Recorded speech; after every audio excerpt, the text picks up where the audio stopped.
निवडणूक आयोगा तुला नमस्कार आहे. या महाराष्ट्रामध्ये लोकशाहीचे लखतर वेशीवर टांगले जात आहेत.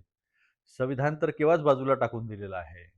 बिनधास्त नगरसेवकांवर अपक्ष असो, विरोधी पक्षाचे उमेदवार असो, त्यांच्यावर दबाव टाकला जातो आहे. पैशाची आमिष दाखवल्या जातो आहे. तुमचे धंदे पाणी बंद करू, अशा पद्धतीच्या धमक्या देऊन देऊन फॉर्म वापस घेऊन अविरोध निवडणुका करण्याचा कार्यक्रम जो आहे तो महाराष्ट्रात बिनदिक्कतपणे सत्ताधाऱ्यांकडून चालू आहे.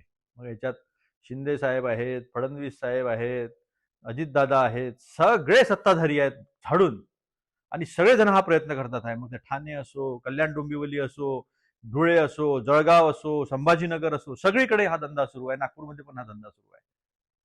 अरे कशाला घेता निवडणुका?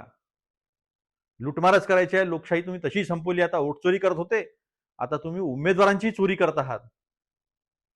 हे आता स्पष्ट झालेलं आहे आणि निवडणूक आयोग शांतपणे झोपलेला आहे पूर्णपणे. कारण की त्यांना कायद्याचं संरक्षण मिळालेलं आहे. तुम्ही काहीही करा, तुमच्यावर कुठलीही कायदेशीर कारवाई होणार नाही.